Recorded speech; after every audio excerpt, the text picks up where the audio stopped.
And welcome back to Inafa accounting education viewers. हमेशा की तरह चैनल सब्सक्राइब कीजिए, बेल आइकॉन प्रेस कीजिए ताकि आप किसी किस्म की वीडियो जो है उससे महरूम ना हो सकें।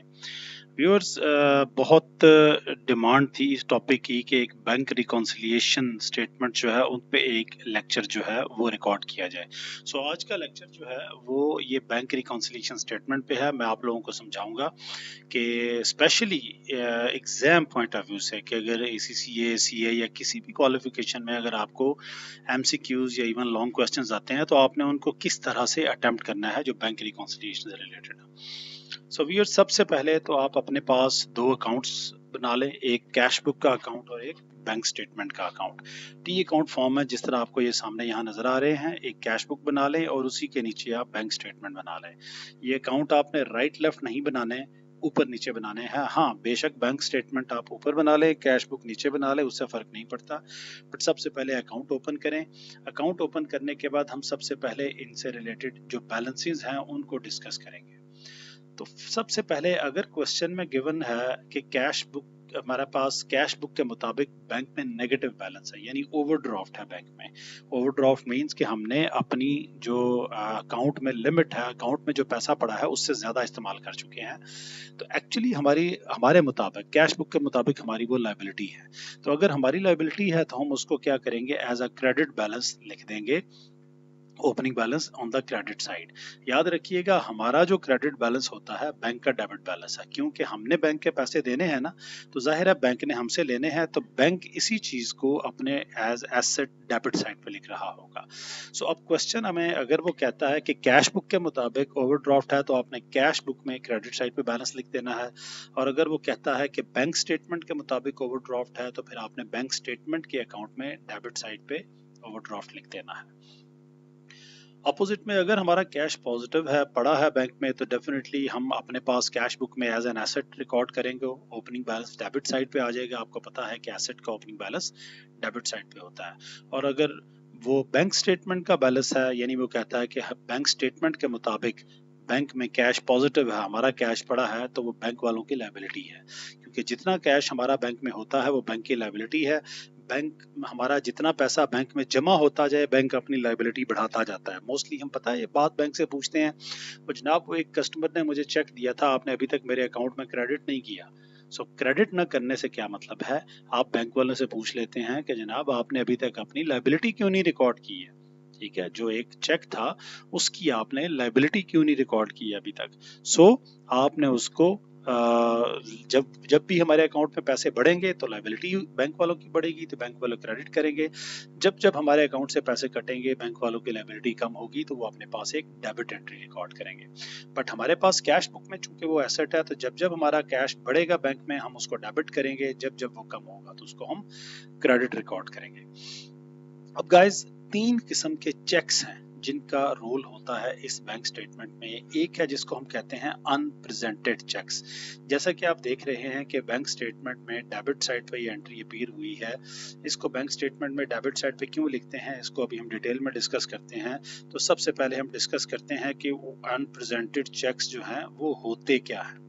अनप्रेजेंटेड चेक्स की अगर मैं व्यूअर बात करूं तो अनप्रेजेंटेड चेक्स होते हैं cheques paid out to suppliers by the company, यानी वो चेक जो कंपनी ने सप्लायर्स को पे किए हैं, but yet not presented to the bank by the supplier, लेकिन अभी तक सप्लायर ने वो बैंक को प्रेजेंट नहीं किए।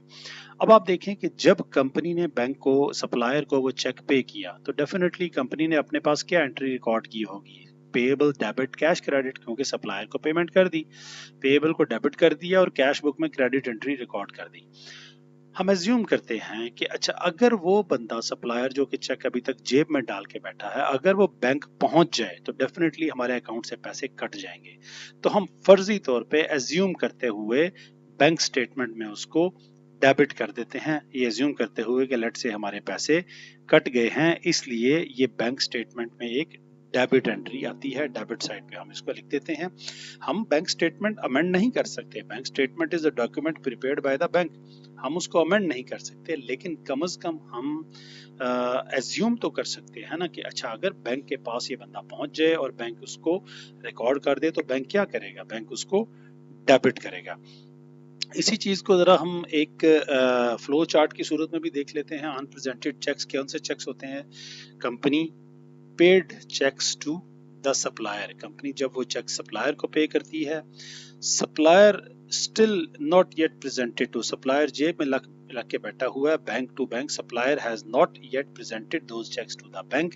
इस तरह के चेक को हम कहते हैं अनप्रेजेंटेड चेक्स, वो अभी तक बैंक में प्रेजेंट नहीं हुए, और those checks are a debit entry in the bank statement, bank statement में उसको हम डेबिट करते हैं। Okay guys, moving on to the next cheque. Next जो हमारा चेक है वो है अनक्रेडिटेड चेक्स। जैसा कि आप देख सकते हैं कि बैंक स्टेटमेंट में क्रेडिट एंट्री के तौर पे अपीयर हो रहा है। इसकी जरा डिटेल चेक करते हैं कि अनक्रेडिटेड चेक्स क्या होते हैं। अनक्रेडिटेड चेक्स या इसको आउटस्टैंडिंग लॉजमेंट्स भी कहते हैं। Lodgement is something which has been lodged with the bank, कोई चीज आपने बैंक में जमा करवा दी लेकिन बैंक ने अभी तक उस पर एक्शन नहीं लिया, उसको हम कहते हैं आउटस्टैंडिंग लॉजमेंट या अनक्रेडिटेड चेक्स। ये कौन से चेक्स हैं? Cheques paid in by the customer, यानी वो चेक्स हैं जो कस्टमर ने कंपनी को दिए। Deposited into bank by the company, company ने इनको बैंक में डिपॉजिट करवा दिया, but yet not credited into companies account, लेकिन अभी तक ये कंपनी के अकाउंट में क्रेडिट नहीं हुए। अब देखें जरा शुरू से देखते हैं कि जब चेक कस्टमर ने कंपनी को दिए तो कंपनी ने क्या एंट्री पास की? Debit cash, credit receivables, receivable को क्रेडिट कर दिया और कैश बुक में कैश को डेबिट कर दिया। उसके बाद जब ये बैंक में डिपॉजिट करवा दिए गए, अब असूलन ये होना चाहिए कि ये पैसे हमारे अकाउंट में क्रेडिट हो जाने चाहिए, लेकिन due to some reasons, due to timing difference, अगर क्लियरिंग का चेक है तो 2 से 3 दिन लग जाते हैं उसमें, उससे पहले हमारे अकाउंट में क्रेडिट होने से पहले स्टेटमेंट आ जाती है, तो इसका मतलब ये चेक हमारे अकाउंट में क्रेडिट नहीं हुए। तो हम एज्यूम कर लेते हैं कि अगर ये चेक क्रेडिट हो जाए तो क्या बैलेंस इक्वल होता है कि नहीं होता, तो हम उस अजम्पशन की बेस पे अपनी बैंक स्टेटमेंट में एक क्रेडिट एंट्री पास कर लेते हैं। चूंकि कैश बुक में तो ऑलरेडी रिकॉर्डेड है, कैश बुक को हम इसमें नहीं छेड़ेंगे। सो इसी को फ्लो चार्ट में देख लेते हैं। अनक्रेडिटेड चेक्स कौन से चेक्स होते हैं? चेक्स कस्टमर्स पे करता है to the company and the company deposits that into the bank, यानी कस्टमर ने कंपनी को पे किए, कंपनी ने बैंक में डिपॉजिट करवा दिए, इनको हम कहते हैं अनक्रेडिटेड चेक्स या not credited yet by the bank. इस तरह के चेक्स को हम क्या करते हैं? बैंक स्टेटमेंट में क्रेडिट कर देते हैं, एज्यूम करते हुए कि अगर ये क्रेडिट हो जाए तो क्या हमारा बैलेंस इक्वल होता है या नहीं। नेक्स्ट जो चेक की एग्जाम है व्यूअर्स वो है डिसऑनर्ड चेक्स। आप देख सकते हैं डिसऑनर्ड चेक की एंट्री कैश बुक में क्रेडिट साइड पे अपीयर हुई है। ये क्यों कैश बुक में क्रेडिट साइड पे होता है, इसके लिए पहले हम देखते हैं कि डिसऑनर्ड चेक्स होते क्या हैं। व्यूअर्स, अगर मैं डिसऑनर्ड चेक्स की बात करूं तो dishonoured cheques are cheques paid in by the customers, बिल्कुल वही अनक्रेडिटेड वाले। कस्टमर ने चेक दिया कंपनी को, कंपनी ने बैंक में डिपॉजिट करवा दिया, लेकिन बैंक की तरफ से डिसऑनर हो गया। अब डिसऑनर होने की कई रीजंस हो सकती हैं। नंबर 1, बैंक में हमारे पास उसके कस्टमर के अकाउंट में बैलेंस ना हो, या चेक आउटडेटेड हो जाए। जो क्रॉस चेक है नॉर्मली 6 मंथ्स तक उसकी डेट वैलिड होती है, वो आउटडेटेड हो गया, या फिगर्स और वर्ड्स आपस में मैच नहीं कर रहे, या साइन मैच नहीं कर रहे, या 2-3 से ज्यादा करेक्शंस हैं चेक में। ये सारी रीजंस हैं जिनकी वजह से चेक जो है वो बैंक से डिसऑनर हो जाएगा। अब डिसऑनर होने का मतलब कि वो चेक अब हमारे अकाउंट में नहीं आ सकता। सो इसका मतलब है कि जब हमने चेक कस्टमर से रिसीव किया था तो हमने क्या किया था? Debit cash book, credit customers या रिसीवेबल। तो अब चूंकि वो पैसे हमारे अकाउंट में नहीं आ सकते तो हम एक रिवर्सल एंट्री पास कर देंगे, रिसीवेबल को हम फिर से डेबिट कर देंगे और कैश क्रेडिट कर देंगे। That's why you can see कि ये कैश बुक में एक क्रेडिट साइड पे एंट्री है। इसी को अगर हम फ्लो चार्ट में देखें तो dishonoured cheques are the cheques paid by the customer to the company, deposited by the company into the bank, but bank ने उनको dishonor कर दिया due to some reason.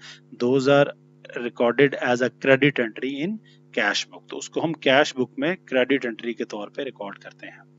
इसके अलावा जो क्वेश्चंस में इंफॉर्मेशन हो सकती है जो आपने इसमें पुट करनी है वो सिर्फ कैश बुक की एंट्रीज रह जाती हैं। बैंक स्टेटमेंट में यही एंट्रीज हैं, ये मैक्सिमम। इसके अलावा अगर कुछ आ सकता है तो कोई एरर होगा जो बैंक ने किया होगा। फॉर एग्जांपल बैंक क्या एरर कर सकता है कि एक कस्टमर बी के अकाउंट है उसके पैसे आए हैं, वो उसने गलती से हमारे अकाउंट में क्रेडिट कर दिए, तो इसका मतलब हमारे अकाउंट में क्रेडिट साइड पे एक एक्स्ट्रा अमाउंट होगी।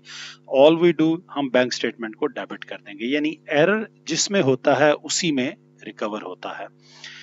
ओके गाइस, इसके अलावा कैश बुक में एक एंट्री होती है बैंक चार्जेस की। बैंक चार्जेस क्या होते हैं? बैंक अपनी सर्विसेज लेता है, उसके वो पैसे काट लेता है, हमारा अकाउंट डेबिट करता है, लेकिन हमें पता कब चलता है? जब बैंक स्टेटमेंट आती है। तो बैंक स्टेटमेंट में जो डेबिट एंट्रीज होती हैं जिसमें एक बैंक चार्जेस की एंट्री होती है, वो हम अपने पास कैश बुक में रिकॉर्ड कर लेते हैं। पहले इसलिए रिकॉर्ड नहीं हो सकता कि हमें पता ही नहीं होता चार्जेस कितने हैं। जब बैंक स्टेटमेंट आती है तो फिर हमें पता चलता है कि हमारे कितने चार्जेस हैं, और फिर हम उनको अपने पास कैश बुक में रिकॉर्ड कर लेते हैं। इसके अलावा व्यूअर्स, दो किस्म की पेमेंट्स होती हैं, एक स्टैंडिंग ऑर्डर पेमेंट्स और एक डायरेक्ट डेबिट पेमेंट।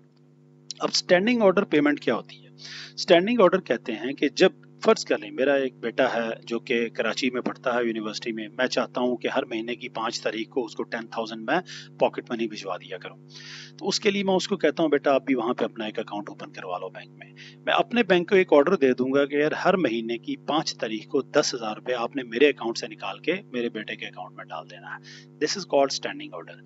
इसकी कैरेक्टरिस्टिक्स अगर आप देखें तो किसने रेज किया? मैंने, यानी पेयर ने, पैसे देने वाले ने। और इसमें डेट और अमाउंट ये फिक्स होती है, क्योंकि हर महीने की 5 तारीख को 10,000 मेरे अकाउंट से निकल के मेरे बेटे के अकाउंट में चले जाएंगे। तो मुझे तब पता चलेगा जब बैंक स्टेटमेंट आएगी तो मुझे पता चलेगा अच्छा हाँ यार वो एक स्टैंडिंग ऑर्डर के भी पैसे मेरे अकाउंट से कटे हुए हैं, डेबिट हुए हैं, तो मैं कैश बुक में क्रेडिट एंट्री डाल दूंगा। अच्छा, डायरेक्ट डेबिट भी इसी तरीके से, जिस तरह standing order bank to bank transfer है, इसी तरह डायरेक्ट डेबिट भी बैंक टू बैंक ट्रांसफर होता है। अलबत्ता इसमें और स्टैंडिंग ऑर्डर में फर्क क्या होता है कि डायरेक्ट, जैसे स्टैंडिंग ऑर्डर रेज करता है पेमेंट करने वाला, डायरेक्ट डेबिट रेज करता है पेमेंट रिसीव करने वाला। स्टैंडिंग ऑर्डर में अमाउंट और डेट फिक्स होती है, जबकि डायरेक्ट डेबिट में अमाउंट और डेट वेरिएबल होती है। नॉर्मली इसकी यूजेज कहाँ पे होती है? जहाँ पे यूटिलिटी बिल्स हमने पे करने हैं। सो लेट्स से एक यूटिलिटी कंपनी है, वो कहती है कि हमारे पास आके कि यार आप लाइनों में न लगें, अपना टाइम न ज़ाया करें, हम आपको एक फैसिलिटी देते हैं कि आप हमारे पास आएँ, ये फॉर्म है साइन कर दें, हम बैंक से रिक्वेस्ट करेंगे आपके अकाउंट से पैसे हर महीने निकाल के हमारे अकाउंट में डाल दिया करेगा। आपने साइन कर दिए, अब वो डॉक्यूमेंट लेके बैंक में चले जाएंगे। इसका मतलब बैंक के पास रिक्वेस्ट किसने रेज की? पैसे रिसीव करने वालों ने। अब हर महीने आपका जितना बिल होगा, फॉर एग्जांपल कभी 10,000, कभी 13,000, कभी 14,000, और कभी 6 तारीख को, कभी 7 तारीख को, कभी 8 तारीख को, यानी डेट भी वेरी करेगी, अमाउंट भी वेरी करेगी। हर महीने जितना बिल होगा आपका वो आपके अकाउंट से डिडक्ट कर लिया जाएगा। इसको कहते हैं डायरेक्ट डेबिट। हमें कब पता चलेगा कितना बिल आया? जब हमारे पास बैंक स्टेटमेंट आएगी। तो बैंक स्टेटमेंट में वो अमाउंट डेबिट साइड पे लिखी होगी, यानी कि वो हमारे अकाउंट से पैसे कटे होंगे, तो हम कैश बुक में उसको क्रेडिट कर देंगे। इसी तरीके से हमें जिस तरह पेमेंट करते हैं हम स्टैंडिंग ऑर्डर डायरेक्ट डेबिट के जरिए, हमें पैसे रिसीव भी हो सकते हैं। अगर रिसीव होंगे तो वो हम कैश बुक में डेबिट साइड पे करेंगे, उसको हम डायरेक्ट क्रेडिट कहते हैं। डायरेक्ट डेबिट का ऑपोजिट डायरेक्ट क्रेडिट है, और स्टैंडिंग ऑर्डर पेमेंट्स का है स्टैंडिंग ऑर्डर रिसीट्स।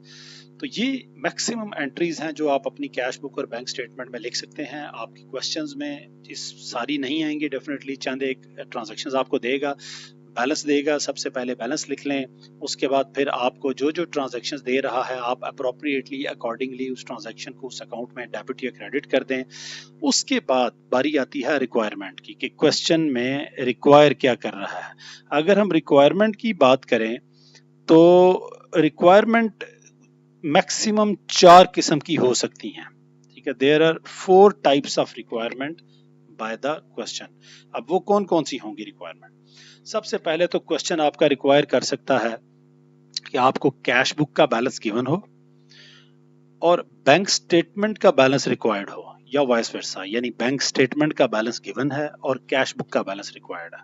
बाकी ट्रांजैक्शन भी दी हुई है आपको, लेकिन कैश बुक का बैलेंस दिया हुआ है, बैंक चार्जेस दिए हैं, अनप्रेजेंटेड चेक्स हैं, अनक्रेडिटेड चेक्स हैं, कुछ स्टैंडिंग ऑर्डर पेमेंट्स हैं, कुछ रिसीट्स हैं। आपने क्या करना है, अकॉर्डिंगली जो बैलेंस दिया है बैंक स्टेटमेंट का दिया है तो बैंक स्टेटमेंट में लिख लें, डेबिट है तो डेबिट, क्रेडिट है तो क्रेडिट। इसी तरह कैश बुक है तो कैश बुक में लिख दें, ओवरड्राफ्ट है तो क्रेडिट बैलेंस होगा, अगर कैश पॉजिटिव है तो डेबिट बैलेंस होगा। लिखने के बाद अगर कैश बुक का बैलेंस गिवन है और बैंक स्टेटमेंट का पूछ रहा है तो इसको हम कहते हैं क्रॉस बैलेंस रिक्वायरमेंट।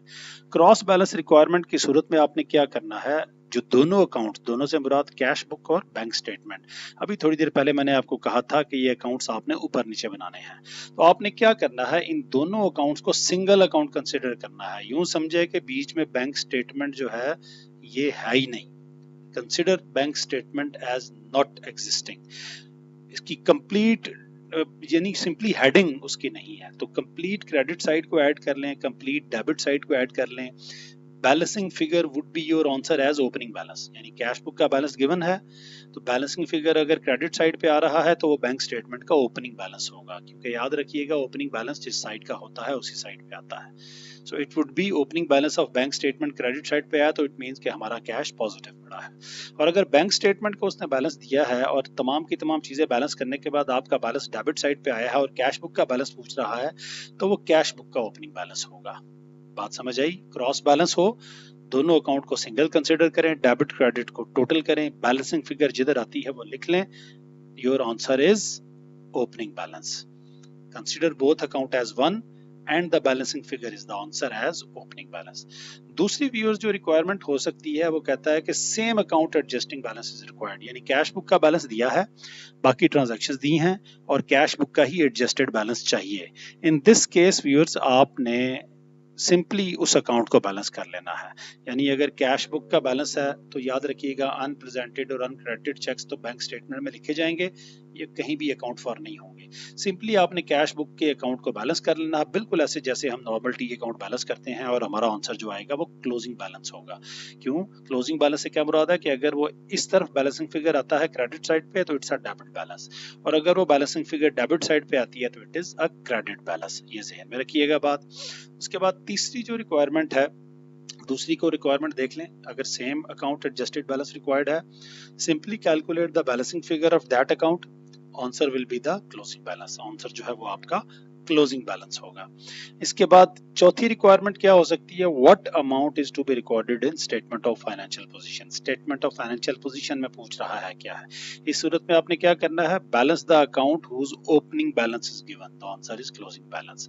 यानी दोनों में से बैंक स्टेटमेंट या कैश बुक, दोनों में से जिसका ओपनिंग बैलेंस गिवन है ना उसी को आप क्लोज कर लें। क्लोजिंग बैलेंस अगर इधर आएगा तो डेबिट बैलेंस, अगर इधर आएगा तो क्रेडिट बैलेंस, और यही आपका आंसर होगा एज अ क्लोजिंग बैलेंस, क्योंकि आपको पता है क्लोजिंग बैलेंस जिस साइड पर लिखा होता है उस साइड का नहीं होता, ऑपोजिट साइड के नाम से बुलाया जाता है। फोर्थ एंड लास्ट रिक्वायरमेंट जो कैलकुलेशन के हवाले से आ सकती है वो ये है कि any balancing figure is required other than the balances. दोनों बैलेंस आपको गिवन हो, अनप्रेजेंटेड चेक्स गिवन हो, बैंक चार्जेस गिवन है, स्टैंडिंग ऑर्डर गिवन है, और पूछ रहा है what how much are the uncredited cheques, uncredited cheques कितने हैं। तो उसके लिए आपको अगेन क्या करना है, consider both account as one and the balancing figure is the answer. दोनों अकाउंट को वन कंसीडर करें, दोनों को ऐड कर दें, बैलेंसिंग फिगर अगर डेफिनेटली अनक्रेडिटेड चेक्स पूछ रहा है तो वो आपकी बैलेंसिंग फिगर राइट साइड पे आएगी, क्रेडिट साइड पे आएगी। सो व्यूअर्स ये तरीका है बैंक रिकॉन्सिलिएशन के क्वेश्चन को अटेम्प्ट करने का। इसके अलावा थ्योरेटिकल क्वेश्चंस आपको आ सकते हैं कि अनप्रेजेंटेड चेक्स क्या होते हैं, अनक्रेडिटेड चेक्स क्या होते हैं, या बैंक चार्जेस को हम किस साइड पे लिखते हैं, तो वो हम आपको ऑलरेडी डिटेल में बता चुका हूँ। अब आप लोग प्लीज इसके क्वेश्चंस कीजिएगा तो आप देखेंगे कि इस फॉर्मेट की सूरत में, इस फॉर्मेट को फॉलो करते हुए और इन रिक्वायरमेंट्स को फॉलो करते हुए आपका ये क्वेश्चन बड़ी आसानी से सॉल्व हो जाएगा। अपना ख्याल रखिएगा। Till then stay home, stay safe, goodbye, अस्सलाम वालेकुम।